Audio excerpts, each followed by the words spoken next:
be ones that we are going to be in the same format as our parabolas, okay? So for this, again, I'm just going to write the title, graphing absolute value. Absolute value functions.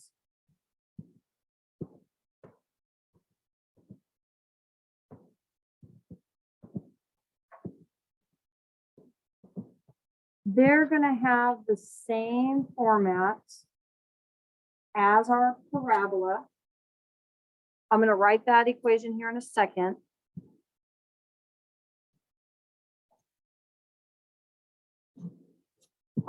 But first, I'm going to graph for us a basic, what we call a parent equation for an absolute value. So the other day we had done parabolas and we did y equal x squared. That's like your basic parent equation for a parabola. For this one, our parent equation, our basic equation is y equal the absolute value of x. That's going to be our basic one. And just to make sure we understand absolute values, if I'm just jotting this down, I'm going to take this off the screen here in a second, but just so we understand, if I was dealing with a 3 and a -3, and let's say I had a point at 3 and I had a point at -3, and I asked us, well, how far is 3 from 0? Hopefully you guys would say it's 3 away. If I asked you how far is -3 from 0, you would probably also say 3 away. So when I take the absolute value of 3, or I take the absolute value of a -3, both of those are going to be 3. It's the positive distance you are from 0. So when I take the absolute value of anything, I always, always, always get a positive value. You want to keep that in mind when we're graphing. So these graphs, like parabolas, are going to be symmetric. Okay, but instead of being a U shape, they're going to be a V shape. Okay, now I am going to make a table right now, I'll make a table, but our goal is to be able to do these equations without a table. Okay, so if I make a table, an XY table, and let's say I start with -3, -2, -1, 0, 1, 2, and 3. And I'm taking these and substituting it into that equation. I'm going, okay, what is the absolute value of a -3? 3. What's the absolute value of a -2? 2. What's the absolute value of a -1? 1. What's the absolute value of 0? 0. So all these would be points on my graph, okay? What's the absolute value of 1? Also 1. Sometimes I'll have people think, because when I take the absolute value of, let's say, -1, I get 1, that when I take the absolute value of something, I make it opposite. And so sometimes people will say, okay, the absolute value of 1 is a -1. It doesn't mean make it opposite. Make it positive, okay? It's going to be positive. So the absolute value of 1 is 1.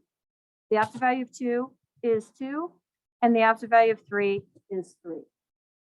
So if I am plotting these points, on a graph, I am going to be plotting 0, 0, and really I'm taking the absolute value of 0 is 0. Over here you see 1, 1, but again, I'm at 1. What's the absolute value of 1? 1. I'm at 2. What's the absolute value of 2? 2. I'm at 3. What's the absolute value of 3? 3. The other side is going to be symmetric. So the absolute value of a -1, also 1. The absolute value of a -2, also 2. The absolute value of a -3, also 3, and so forth. So it's the same values I got here in my table, okay? This is my basic parabola, absolute value.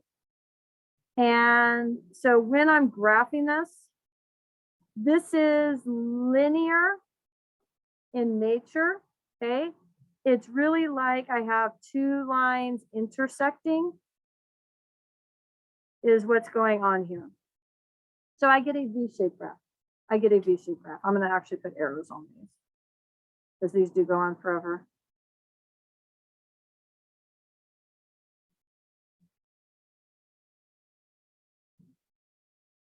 Okay, and that's my absolute value. Now, when we're doing this, since these are linear, when we have a stretch, we can think of our stretch more like a slope than a stretch. So what you'll notice is I went up one, out one, up one, out one, up one, out one, because the number in front of this is a 1. My slope is a 1.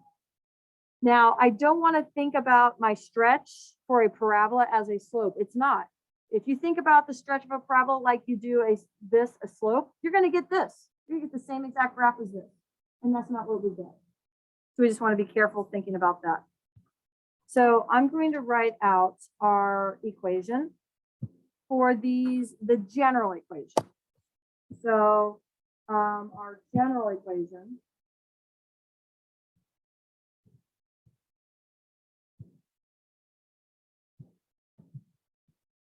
y is equal to a, again, that's going to be our stretch, but as opposed to a parabola where I am timesing by that stretch for these. But instead of thinking of it as timesing by that stretch for these ones that are linear, you can think of it as a slope. Times the absolute value of x minus h, which is that left-right movement, just like our parabolas. Plus k, that's our up-down movement, just like a parabola. And these are going to have a vertex. My vertex for this is going to be h comma k, just like a parabola. Whatever makes this 0 is going to be the x coordinate of my vertex, and then this is going to be the y coordinate. And for this, your a is a stretch, but for an absolute value graph only, you can think of it as a slope. And so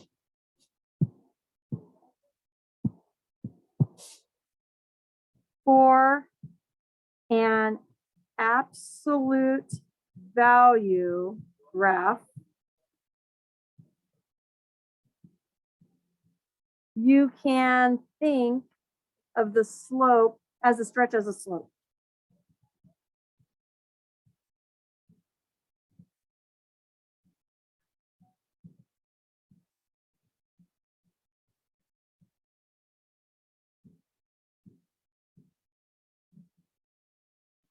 Okay, you don't want to do that for any other type of graph, only for these absolute value graphs. Okay, cannot emphasize that enough.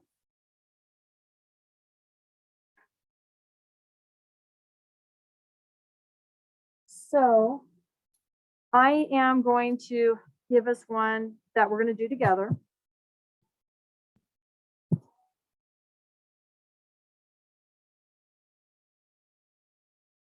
The equation that we're going to do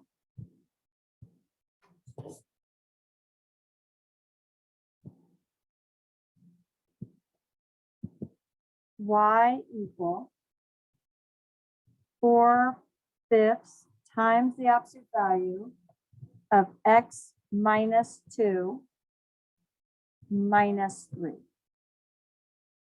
So that's going to be our equation.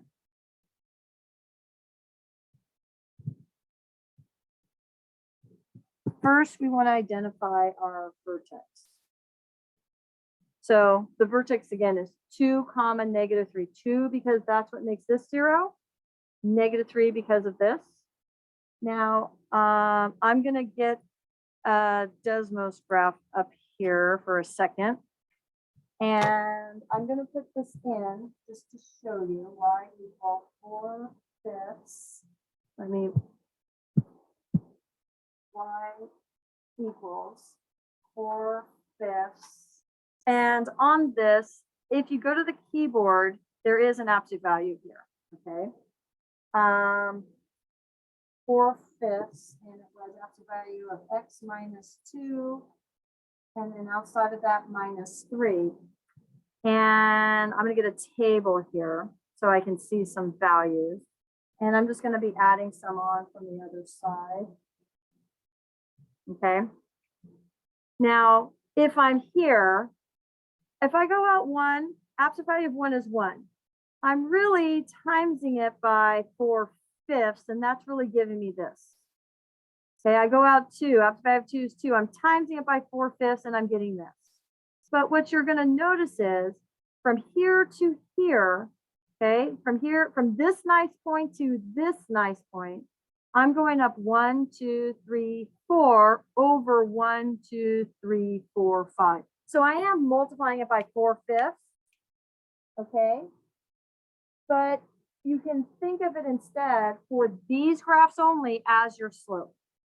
So I'm going to be going up 4, out 5, up 4, out 5 when I'm doing this. So let me get this back. So I'm going to draw my axes. I need to get down to -3 for sure.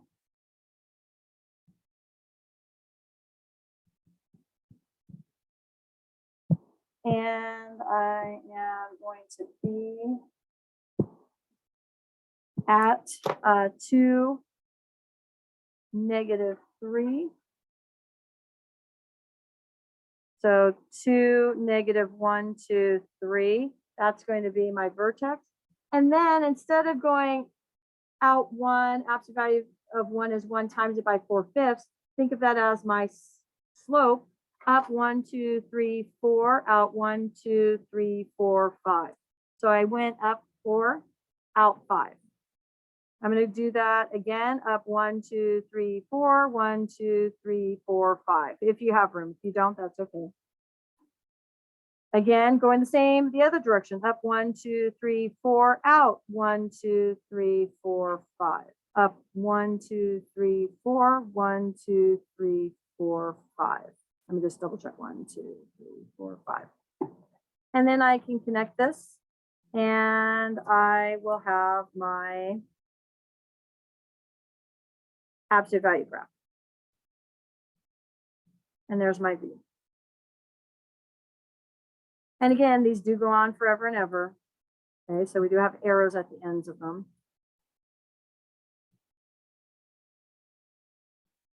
And there's my graph.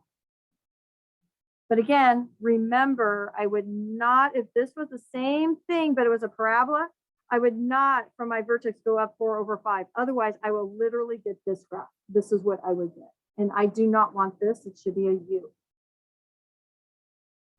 Okay, so I'm just going to make a quick note here.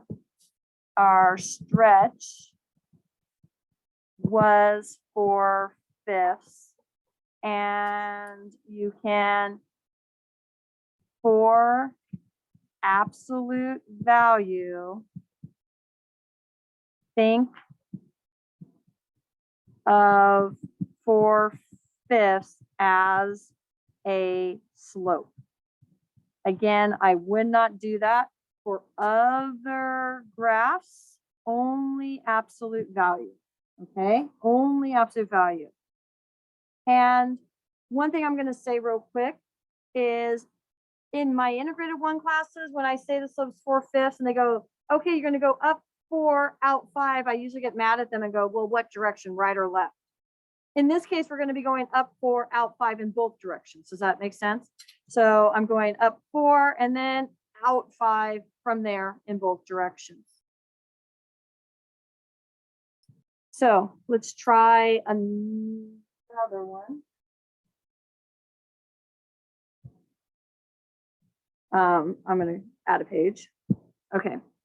So our next one, y is equal to -3/2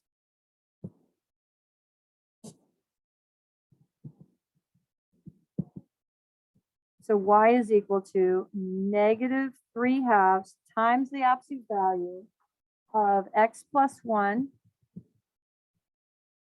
plus 4.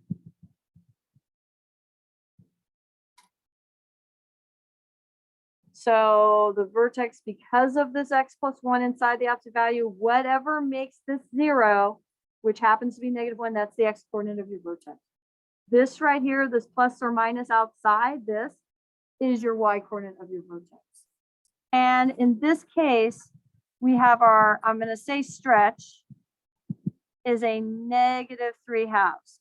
So because of that negative, instead of going up and 3 and out 2, I'm going to go down 3 and out 2. Okay, so this is going to be an upside down V is what this graph is going to be.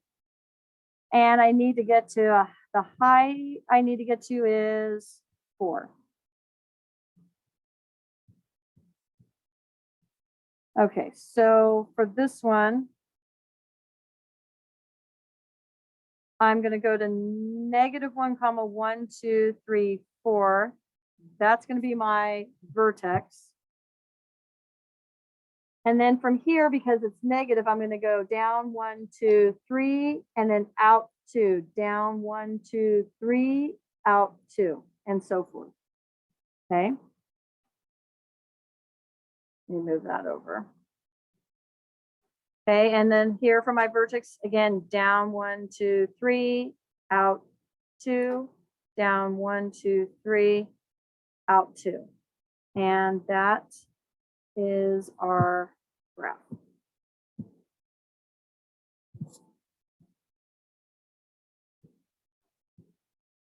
And there's our absolute value. And again, because it is negative, it opens down.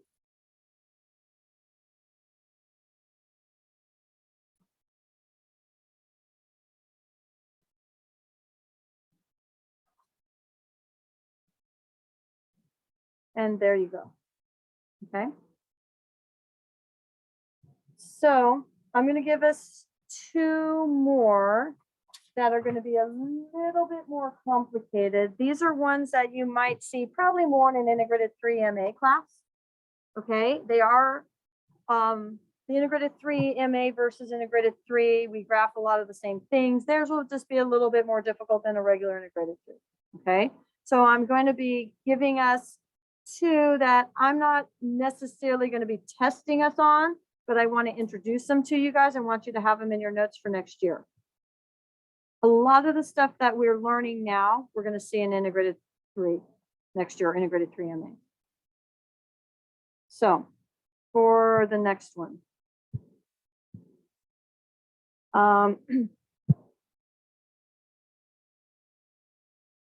it is going to be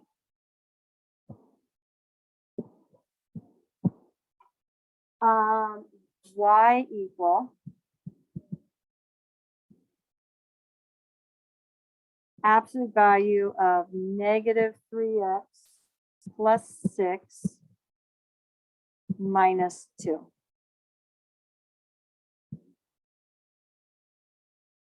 And what I think I'm going to do for this is I'm actually going to do 2 graphs here. Okay, so I'm going to do that one here and over here. If you don't have the space, then do them separate. But the other one we're going to do is y is equal to -2/3 times the absolute value of -3x minus 9 plus 4. That's going to be our second one.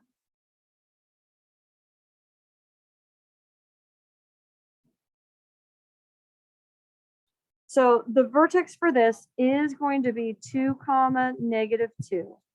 When we find our vertex, whether it's a parabola or an absolute value or whatever square root and has this x minus h underneath it, you see a lot of different types of graphs next year. But when I'm looking at this, whatever makes this 0 is going to be the x coordinate of your vertex. So if I'm trying to figure out what makes that 0, I would go, okay, negative 3x plus 6 equals 0, and I would work that out. So I personally would maybe add my 3x to the other side. And when I solve that, I get x equal 2. Okay, I'm literally taking that, what it's inside the absolute value, I'm setting it equal to 0. And I'm going to move the screen for a second. That's what I did up here. But when I take this and set this equal to 0, I get a negative 1, which is the opposite of it. So we're used to just going, oh, it's the opposite. Well, I'm really setting it equal to 0. So here I'm also setting it equal to 0. And when I solve that, I get x equal 2. And then the minus 2 is the minus 2 outside. Okay. Now, so this graph is going to open up since positive in front of the absolute value. I'm just going to abbreviate absolute value. Positive in front of the absolute value. There's no negative out front. So it's going to open up. The next question, what is our stretch? The stretch is going to be 3. Not a negative 3, positive 3. Why? Because out front we have a positive. And it might be tempting to say the 1 because there's no number out here. But when we wrote our equation, this was an x plus something or an x minus something, not with a number in front. This is our a in absolute value. So the absolute value of negative 3 is 3. That's our stretch. That's our stretch. These are the type that you might see on an integrated 3MA versus the ones above, which would be more like integrated 3. Okay. Where these ones are a little bit more complicated. Okay, so now I'm going to graph this. I'm going to shrink it out so I can draw it. I need to get, so it's going to open up and it needs to get down to negative 2. So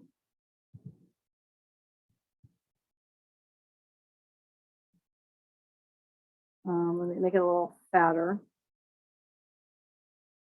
Okay.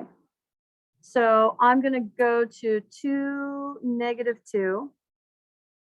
And then from here, my stretch is the absolute value of this number in front of my x. So that's going to be 3. So I'm going to go up 1, 2, 3, out 1. Up 3, out 1.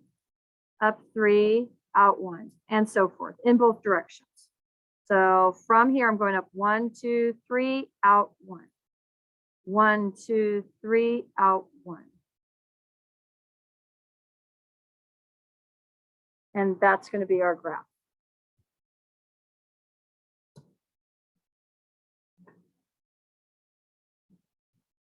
I'll make this a little thicker too.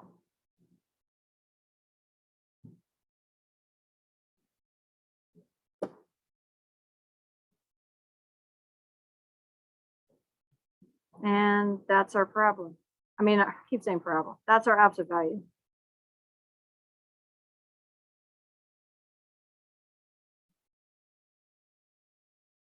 Okay. So again, I started over here at 2, negative 2, up 3 over 1, up 3 over 1. So now I want to kind of keep some of this stuff in mind when we look at that other one I gave us. This one here. Y equal negative 2/3 times the absolute value of negative 3x minus 9 plus 4. So our vertex, again, we're going to take this. What makes that 0? So I'm literally taking negative 3x minus 9, setting it equal to 0. So if let's say I take my 3x to the other side, I see that my x is going to be a negative 3. That's what's going to make that absolute value 0. So that means -3 is going to be the x-coordinate of my vertex. Okay, it makes that 0. And then the +4 is that. So now,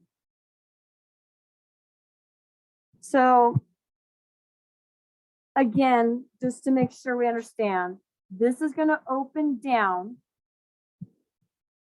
because negative outside of our absolute value. Negative number outside the absolute value. So again, this is a negative here, but it's inside an absolute value. So do not take this negative times this negative and get a positive, because whatever sign I get inside my absolute value, once I take the absolute value of it, it's now a positive. So this is the only thing that's going to determine if it opens up or opens down. Now, the next thing, so the stretch is going to be a -2. And how you think about it is the number in front does affect our stretch, but so does the number in front of your x. So really how I got this was I had my -2/3 outside of my absolute value. I have a 3. I'm saying 3. I'm not saying -3. Why? Because I'm taking the absolute value of my -3. So it's really just going to be a 3. And so it's a -6/3, which is a -2, or you can think about it this way, this 3 and this 3. Let me make them more see-through so we can see it. So this 3 and this 3 cancel out, and I end up getting a -2. That's my stretch. So the number in front of your x inside your absolute value and the number out front are going to multiply together. The thing you want to be careful of is you're not going to take this as a negative times a negative, because this is really inside the absolute value. So I'm taking the absolute value of -3. Okay, so now to graph this one, I need to get up to 4, but it goes down. So I'm just going to move this for a second so I can just kind of get a graph going here.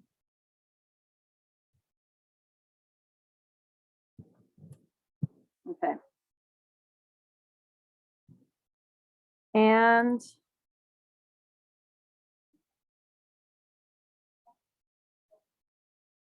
so my vertex was at -3, 4. So I'm going to go to -3, 1, 2, 3, 4.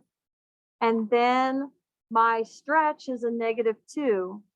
So I'm going to be going down to over 1, down to over 1, down to over 1, and so forth. Same with the other direction. Okay. And that's going to be our graph.